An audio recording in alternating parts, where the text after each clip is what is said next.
Good morning. जैसा कि आपको पता होगा, हम आप लोग के लिए डेली ऑब्जेक्टिव का सीरीज लेकर के आते हैं जो सुबह 8 बजे आप लोग का होता है। तो यूनिट 1 से स्टार्ट किए थे, जिसमें लेक्चर 1 में हम लोग क्वेश्चन नंबर 1 से 30 तक कर दिए थे। अब उसके नेक्स्ट जो है आज लेक्चर 2 है, तो चलिए स्टार्ट करते हैं। आज हम लोग 31 से 60 तक देखेंगे, ठीक है। तो और अगला क्लास में यूनिट 1 पूरा कंप्लीट हो जाएगा सारा ऑब्जेक्टिव। और जो भी ऑब्जेक्टिव इसमें बताते हैं याद रखिएगा, सारा आपका एग्जाम के लिए काफ़ी इंपॉर्टेंट है। कोई फालतू ऑब्जेक्टिव डालते ही नहीं है, जबकि एग्जाम में आने लायक है, जो आया हुआ है वही सब सिर्फ डालते हैं। चलिए स्टार्ट करते हैं। तो पहला क्वेश्चन आज का क्या बोल रहा है, dielectric constant for a metal is. याद रखिएगा, किसी भी मेटल का डाइलेक्ट्रिक कांस्टेंट जो होता है वो इन्फिनाइट होता है। क्या होता है? इन्फिनाइट, यानी इसका आंसर गया बी। नेक्स्ट क्वेश्चन अगर देखें, बोल रहा है energy stored in a capacitor and dissipated during charging a capacitor bear a ratio. ठीक है, वो किस रेशियो में होता है? सुनिए ध्यान से। जैसे इमेजिन कीजिए कोई कैपेसिटर है, इसका कैपेसिटेंस C है, इसको चार्ज करने के लिए हम बैटरी से कनेक्ट किए। ठीक है, इमेजिन कीजिए इसका पोटेंशियल डिफरेंस कितना V है, तो इसको चार्ज किया ये, और ये चार्ज के डेफिनेट इसके पास पोटेंशियल एनर्जी आया। तो याद कीजिए हम इसमें सिखाए थे, इसमें जो पोटेंशियल एनर्जी स्टोर होता है U, वो होता है हाफ CV²। क्या होता है? Half CV²। लेकिन एक्चुअली जो बैटरी एनर्जी खर्च करता है वो करता है CV²। अब जरा समझिए ध्यान से, बैटरी जो खर्च की है वो CV², लेकिन यहाँ जो इसको स्टोर हुआ इसमें वो हाफ CV²। तो इसका मतलब आधा इसका हुआ, तो डेफिनेट आधा हाफ CV² ऐसा जो है, यानी ये जो है ये आपका क्या हुआ, हीट के फॉर्म में रिलीज हुआ होगा यहाँ से, यानी डिसिपेट हो गया। ठीक है, तो हम बोल सकते हैं जो डिसिपेटेड एनर्जी है और स्टोर्ड एनर्जी दोनों सेम होता है, तो हम बोल सकते हैं इसका क्या होगा, 1:1, यानी ए नंबर। ठीक है, नेक्स्ट। तो चलिए देखते हैं क्या बोल रहा है। A metallic sphere of radius 18 centimeter has been given a charge of 5 × 10⁻⁶ coulomb. Clear है? बोल रहा है the energy of the charged conductor is, energy पूछ रहा है। तो याद कीजिए हम आपको एक फॉर्मूला पढ़ाए थे, V = W/Q। ठीक है, इलेक्ट्रिक पोटेंशियल का। तो W = हो गया Q × V, Q × V।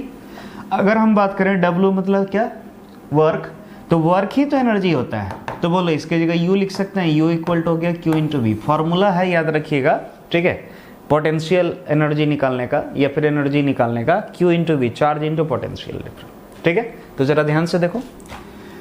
तो सबसे पहले यहाँ पर क्या क्या दिया वो देखते हैं। हमको यहाँ पर R दे दिया गया। R का वैल्यू कितना है, 18 सेंटीमीटर। तो 18 सेंटीमीटर यानी 18 × 10⁻12 मीटर, सॉरी -2 मीटर। क्लियर है? और जो चार्ज दिया है Q दिया है कितना, तो 5 × 10⁻⁶ कूलम। क्लियर है? तो चलो एनर्जी निकालते हैं। तो U = होता है Q × V। ठीक है, तो U = Q × V। V का फॉर्मूला होता है 1/4πε0 Q/R। ये फॉर्मूला है। अब बस कुछ नहीं करना, रख देना वैल्यू Q मतलब चार्ज कितना दिया है, 5 × 10⁻⁶। 1/4πε0 इस पूरे का वैल्यू होता है 9 × 10⁹। Q means charge. ठीक है, चार्ज का वैल्यू 5 × 10⁻⁶/R। R मतलब रेडियस कितना है, 18 × 10⁻²। क्लियर है? अब सिर्फ सॉल्व कीजिए। मेरे ख्याल से ये 2 बार में कट जाएगा। ठीक है, इसको अगर इससे काटेंगे 10⁻⁴ बार में कट जाएगा। ठीक है, अब चलिए U = अगर देखें तो कितना हो जा रहा है मेरा, 5 × 5 25/2 इंटू 10⁻, यहाँ है -6 और यहाँ -4, यानी 10⁻⁻10, और ये 10⁻+9 यानी 10⁻⁻1 बचा। क्लियर है? तो U = अगर इसको करें तो ये आ जाएगा 12.5 × 10⁻⁻1, जिसको हम 1.25 जूल भी कह सकते हैं। क्लियर? इसको मल्टीप्लाई कीजिएगा तो 1.25 जूल देखिए ऑप्शन में, तो इसका आंसर जाएगा 1.2 जूल, C नंबर। क्लियर है? नेक्स्ट देखते हैं क्वेश्चन क्या बोल रहा है, 34 बोल रहा है when air is replaced by dielectric medium of constant K। ठीक है, the maximum force of attraction between the charges separated by A distance. ठीक है, बोल रहा है कि इमेजिन कीजिए 2 चार्ज है, जैसे इमेजिन करो ये Q1 और Q2, इसके बीच जो भी एयर है इसको रिप्लेस करके एक डाइलेक्ट्रिक कांस्टेंट डाल दिए, जिसका डाइलेक्ट्रिक कांस्टेंट कितना था K। तो बोल रहा अब जो है ये फोर्स क्या होगा, ठीक है। तो हम सिंपल सा पढ़ाए थे अगर आपको याद होगा, ठीक है। डाइलेक्ट्रिक कांस्टेंट इक्वल टू होता है F naught by F M.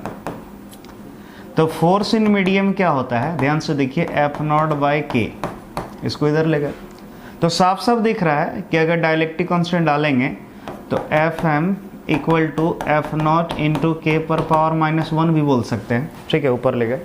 यानी सिंपल सा के पर पावर -1 टाइम्स जो है हो जाएगा, क्लियर है। फोर्स अब जो है के पर पावर -1 टाइम्स हो जाएगा, यानी सिंपल सा इंक्रीजेज, ठीक है, क्या, के पर पावर -1 टाइम्स, इतना टाइम्स बढ़ जाएगा, क्लियर है। आ गया। अब चलिए आगे बढ़ते हैं। नेक्स्ट बोल रहा which one of the following is the unit of electric field, यानी इसमें से कौन सा इलेक्ट्रिक फील्ड का यूनिट है। तो सिंपल सा इलेक्ट्रिक फील्ड का यूनिट चार्ज न्यूटन वोल्ट तो नहीं है, क्या है, न्यूटन कूलम पर कूलम, क्लियर है। नेक्स्ट बोल रहा if an electric dipole is kept in a uniform electric field then the resultant force on it is, ठीक है। देखिए ध्यान से क्या बोल रहा है कि इलेक्ट्रिक डायपोल जो है कहाँ पर रख दी, यूनिफॉर्म इलेक्ट्रिक फील्ड में, तो इस पर रिजल्टेंट फोर्स कितना होगा, ठीक है। तो बोल रहा है ऑलवेज जीरो, हमेशा जीरो होगा। दूसरा नेवर जीरो, कभी भी जीरो नहीं होगा। Depends upon capacity of dipole, dipole के कैपेसिटी पे डिपेंड करेगा, ठीक है। और इसका चौथा आंसर है नन, तो इसका सही आंसर जाएगा नन, ठीक है। कारण क्या है समझिए, ऑलवेज जीरो लिखा है, ठीक है, तो ये हमेशा वो जीरो नहीं लगेगा फोर्स, ठीक है। डिपेंड करेगा भाई किस तरह करके उसका मतलब रखे हैं। जैसे इमेजिन कीजिए इलेक्ट्रिक फील्ड इधर है, ठीक है, ऐसे है यूनिफॉर्म इलेक्ट्रिक फील्ड, और डायपोल अगर आप ऐसे रख दीजिएगा तो इस पर नेट फोर्स कभी जीरो नहीं लगने वाला, क्लियर है। बोल रहा है नेवर जीरो, कभी भी जीरो नहीं होगा, ऐसा नहीं, जब इस तरह करके आ जाएगा तो जीरो लग गया, क्लियर है। बोल रहा है depends upon capacity of dipole, ठीक है, ये कैपेसिटी पे डिपेंड करेगा डायपोल का, ऐसा कुछ नहीं है, डायपोल कुछ भी रहे जीरो होना है, तो इसका आंसर जाएगा नन, ठीक है। तो याद रखिएगा इसका आंसर जाएगा नन, मतलब इनमें से कोई नहीं। नेक्स्ट बोल रहा है the number of electron taken out from body to produce 1 coulomb of charge will be, यानी सिंपल सा किसी बॉडी से कितना इलेक्ट्रॉन निकालेंगे, टेकन मतलब टेकन आउट मतलब कितना बाहर निकालेंगे जिससे कि 1 कूलम चार्ज आ जाए। अरे बाबू सिंपल सा फॉर्मूला पढ़े होगे, Q equal to n e, तो नंबर ऑफ इलेक्ट्रॉन पूछा था, n equal to q by upon e, तो Q मतलब चार्ज कितना दिया 1, और E इलेक्ट्रॉन का चार्ज होता है 1.6 इंटू 10⁻19, बस सॉल्व करना है, ठीक है। और अच्छे से पता होगा इसका वैल्यू कितना आता है 6.25 इंटू 10⁻18। सॉल्व कीजिएगा, बहुत बार करवाए हम क्लास में, तो ये चल जाएगा ये नंबर। नेक्स्ट बोल रहा the work done in rotating N electric dipole in an electric field, work कितना होगा। तो सिंपल से हम पढ़ाए थे PE 1 - cos थीटा, ये फॉर्मूला देखिए है ए नंबर। नेक्स्ट देखते हैं क्वेश्चन हमारा क्या बोल रहा है। बोल रहा है if sphere of bad conductor is given charge then it distributed on, देखिए ध्यान से, if sphere of bad conductor, bad यानी कंडक्टर यानी एक प्रकार से इंसुलेटर, तो इंसुलेटर को चार्ज देंगे तो ये कहाँ डिस्ट्रीब्यूट होगा। सुनिए अगर ये कंडक्टर रहता तो हम बोल देते सिर्फ इसके सरफेस पर होगा, लेकिन ये इंसुलेटर है तो इसके सरफेस के बाहर भी हो सकता है और इसका अंदर भी हो सकता है, ठीक है, अंदर बाहर दोनों जगह हो सकता है। देखते हैं ऑप्शन, सरफेस पर होगा ऐसा कोई जरूरी नहीं, इनसाइड द सरफेस ऐसा भी जरूरी, बाहर भी होना चाहिए, ओनली इनसाइड द सरफेस, सिर्फ सरफेस के अंदर, ये भी नहीं है, ठीक है। तो इसका आंसर जाएगा डी नन, याद रखिएगा, क्लियर है, क्योंकि सही आंसर अगर रहता है यहाँ पर कि इनसाइड सरफेस और सरफेस ऑन द सरफेस दोनों रहता तब ठीक होता है। चलिए नेक्स्ट क्वेश्चन जो बोल रहा है 40 नंबर, क्या बोल रहा है, ऐसा unit of permittivity is, permittivity का ऐसा यूनिट, सिंपल सा अगर याद करो फोर्स का फॉर्मूला कूलम का 1/4 pi epsilon not Q1 Q2 bye R², ये फार्मूला था। तो ये जो एप्सिलॉन नॉट है यही परमिटिविटी है, तो सिंपल से इसका यूनिट देखना है। तो आप जानते थे इस पूरे का जो यूनिट होता था, ठीक है, पूरे का अगर आपको याद हो, इस पूरे का जो यूनिट था वो था न्यूटन मीटर स्क्वायर पर कूलम स्क्वायर, पूरे का। लेकिन हमको पूरे का नहीं, 1/4 पाई एप्सिलॉन नॉट का नहीं, ठीक है, हमको सिर्फ एप्सिलॉन नॉट का पूछा है। तो ये पलट जाएगा, सोचिए इसको पलटना है, इसको इधर लाएंगे तो ये उल्टा हो जाएगा, तो हो जाएगा पर न्यूटन पर मीटर स्क्वायर कूलम स्क्वायर, ये ऑप्शन जाएगा। देखिए ऑप्शन कूलम स्क्वायर पर न्यूटन पर मीटर स्क्वायर, यानी ए नंबर। क्लियर है। नेक्स्ट बोल रहा है electric field in A cavity of metal. ठीक है, इलेक्ट्रिक फील्ड मेटल के कैविटी के अंदर इज ऑलवेज जीरो। याद रखिए किसी भी मेटल यानी कंडक्टर के अंदर का जो इलेक्ट्रिक फील्ड है वो जीरो होता है, हम आपको पढ़ाए थे। तो इसका आंसर चला गया ऑलवेज जीरो। 42 नंबर क्या बोल रहा है, the value of epsilon r in air is. देखिए हवा में जो एप्सिलॉन आर का वैल्यू होता है वो क्या होता है, 1 होता है। ठीक है, रिलेटिव परमिटिविटी 1 एयर का। बोल रहा है the value of force acting on A charge particle in electric field. बताओ इलेक्ट्रिक फील्ड पर कितना फोर्स लगेगा, सिर्फ कहे थे फिर क्यों है, F equal to q E होगा, ए नंबर। नेक्स्ट क्वेश्चन क्या बोल रहा है, the dimensional formula of epsilon naught will be, यानी एप्सिलॉन नॉट का डायमेंशन फार्मूला क्या होगा। तो सबसे पहले इसका यूनिट अगर आपको याद होगा, हम सिखाया अभी थोड़ा देर पहले ही था, इसका यूनिट था कूलम स्क्वायर पर न्यूटन पर मीटर स्क्वायर। अब भाई यहाँ से आराम से आप निकाल सकते हैं, बोलिए इसको एम्पियर सेकेंड लिख सकते हैं। ठीक है, अगर चेंज करें बढ़िया से तो उसका स्क्वायर इंटू न्यूटन को लिख सकते हैं केजी मीटर पर सेकेंड स्क्वायर पर पावर -1 और m पर पावर -2, ये जो है। अब सबको अच्छे से सॉल्व करो, ए स्क्वायर एस स्क्वायर केजी पर पावर -1 m पर पावर -1 s पर पावर -1 और 1 -1 तो +2 और m पर पावर -2, तो kg पर पावर -1 हो गया, m पर पावर -2 -1 -3 हो गया, s पर पावर 2 2 4 हो गया और a पर पावर 2। तो देखो यहाँ से लिख सकते हैं kg का m पर पावर -1, l पर पावर -3, t पर पावर 4, a पर पावर 2, तो ये जाएगा। तो m पर पावर -1, l पर पावर -3, t पर पावर 4, a पर पावर 2, तो ये देखिए बी नंबर। ठीक है, नेक्स्ट बोल रहा when placed in a uniform field a dipole experience, यानी जब डायपोल को यूनिफॉर्म इलेक्ट्रिक फील्ड में रखा जाए तो ये क्या एक्सपीरियंस करेगा। तो बोल रहा है ए नेट फोर्स, यानी उस पर नेट फोर्स लगेगा। दूसरा नंबर ए टॉर्क, उस पर एक टॉर्क लगेगा। तीसरा both A net force and torque, यानी फोर्स भी लगेगा टॉर्क भी लगेगा। ठीक है, neither A net force nor a torque, यानी कभी भी नेट फोर्स भी नहीं लगेगा और कभी टॉर्क भी नहीं लगेगा। तो इसका आंसर जाएगा सी नंबर। ठीक है, यहाँ पर फोर्स भी लगता है और टॉर्क भी लगता है। क्लियर है, चलिए आगे देखते हैं। बोल रहा था ऐसा unit of electric dipole moment is, electric dipole moment यानी P, इसका फॉर्मूला था Q इंटू 2L। यूनिट पूछ रहा है चार्ज का कूलम और लेंथ का मीटर, तो कूलम मीटर है कहीं ऑप्शन सी नंबर। नेक्स्ट अगर देखें, बोल रहा है ऐसा unit of electric flux, electric flux का यूनिट होता है volt metre, volt into metre है, देखिए सी नंबर। नेक्स्ट बोल रहा है 2 point charges of +10 micron coulomb and -10 micron coulomb are placed at a distance 40 centimetre in air, यानी दो चार्ज पार्टिकल, एक का चार्ज इतना है दूसरे का इतना है, उसको 40 सेंटीमीटर एयर में रख दिए। बोल रहा है potential energy of the system, ठीक है, will be, Babu potential energy का फार्मूला होता है -1/4πε0 Q1 Q2/R। क्लियर है, ये फार्मूला होता है, बस आप इस पर रख दीजिए -9 × 10⁹, ठीक है। Q1 मतलब चार्ज, ठीक है, चार्ज कितना है 10 माइक्रोन कूलम, +10 है यानी 10⁻⁻6 है, माइक्रोन है 10⁻⁻6 इंटू Q2 की वैल्यू कितना -10 × 10⁻⁻6, और याद रखना प्लस माइनस जरूर लेना है, ठीक है, बाय, ठीक है, R मतलब डिस्टेंस कितना 40 सेंटीमीटर है, तो 40 × 10⁻⁻2, ठीक है। बस सॉल्व कर लीजिए, आपका आंसर जो भी है आ जाएगा। क्लियर है, इसका आंसर जो भी आएगा देख लीजिएगा। अरे हाँ, यहाँ पर प्लस माइनस ले ही रहे हैं तो हमको यहाँ पर माइनस लेना कोई ज़रूरत नहीं था, ठीक है, इसको छोड़ भी सकते हैं, छोड़ दिए। अब बस सिर्फ सॉल्व कीजिए और जो भी आएगा आंसर वो हमको कमेंट में बता दीजिएगा, ठीक। नेक्स्ट बोल रहा है क्या, the stored energy of a capacitor charge to 100 volt is 1 joule. बोल रहा है कैपेसिटेंस ऑफ कैपेसिटर इज, ध्यान से देखिए, बोल रहा है the stored energy of a capacitor charge to 1 volt is 1 joule, यानी सुनना, जब 100 वोल्ट से कैपेसिटर को चार्ज किए हैं तो उसमें कितना एनर्जी स्टोर हुआ 1 जूल। बोल रहा है कैपेसिटेंस ऑफ कैपेसिटर यानी कितना होगा, तो एनर्जी का फॉर्मूला होता है ½ CV²। एनर्जी कितना है 1 जूल, हाफ C का वैल्यू पूछ रहा है और वोल्टेज कितना दिया है 100 वोल्ट, तो इसका स्क्वायर कीजिए, ठीक है, तो बोलिए इसको अगर इधर ले जाएंगे तो बोलिए 2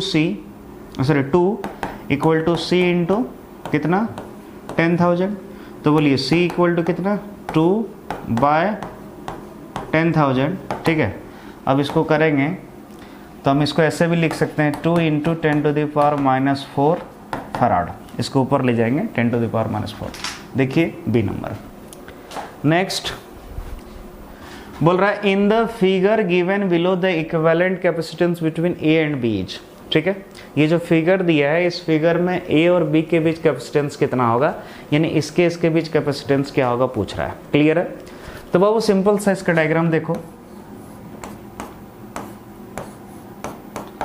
ये है, ये 3 माइक्रोन फराड है, ये 2 माइक्रोन फराड है और ये 4 माइक्रोन फराड है, और ए और बी के बीच इक्विवेलेंट कैपेसिटेंस पूछ रहा है। सिंपल सा कोई बच्चा भी देख के समझ रहा होगा ये पैरेलल में है, जब ये पैरेलल में है तो इस दोनों को डायरेक्ट जोड़ सकते हैं, ये आ जाएगा 5 माइक्रोन फराड और ये 4 माइक्रोन फराड।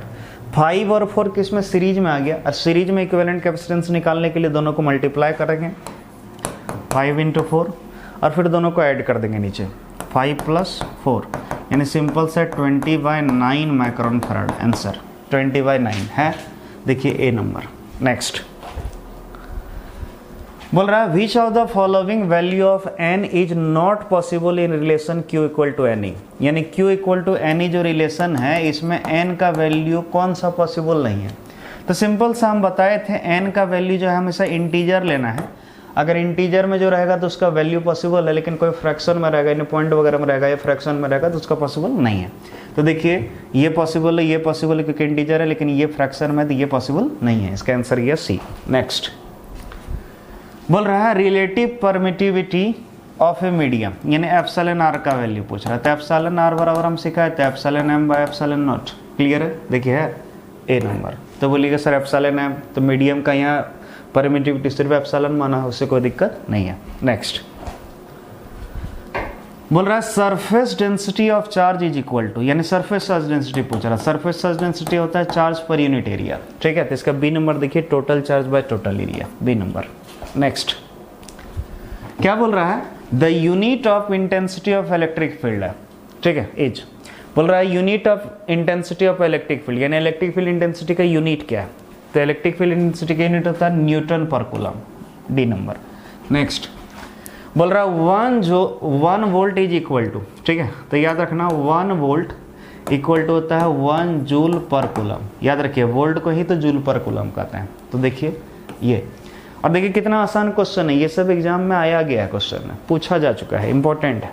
नेक्स्ट बोल रहा है the minimum amount of charge observe so far is, ठीक है, यानी किसी भी बॉडी पर मिनिमम अमाउंट पर चार्ज कितना देखा जा सकता है। तो बाबू किसी भी बॉडी पर चार्ज कम से कम प्रोड्यूस करने के लिए या तो इससे एक इलेक्ट्रॉन निकालेंगे या तो डालेंगे। अब इमेजिन करो एक इलेक्ट्रॉन निकालेंगे तो इस पर चार्ज आएगा +1.6 × 10⁻⁻19 कूलम, और डालेंगे तो यही माइनस में आएगा, लेकिन कम से कम इतना तो आएगा ही, इससे कम चार्ज नहीं होगा। तो देखिए ऑप्शन, तो इसका आंसर चला गया सी नंबर। नेक्स्ट देखते हैं क्वेश्चन क्या बोल रहा है। बोल रहा the ratio of electric force between 2 electrons to the gravitational force between them is in order of, ठीक है, यानी किस ऑर्डर में रहेगा। बाबू 2 इलेक्ट्रॉन्स के बीच लगने वाला इलेक्ट्रिक फोर्स और आपका ग्रेविटेशनल फोर्स का रेशियो पूछ रहा है। तो याद रखिएगा ये जो ऑर्डर आता है ये 10⁻42 लगभग आता है, ठीक है। एक्चुअली 10⁻44 लगभग आता है, लेकिन 10⁻42 भी लिख सकते हैं। क्लियर है? तो इसका सही आंसर है ए, ठीक। नेक्स्ट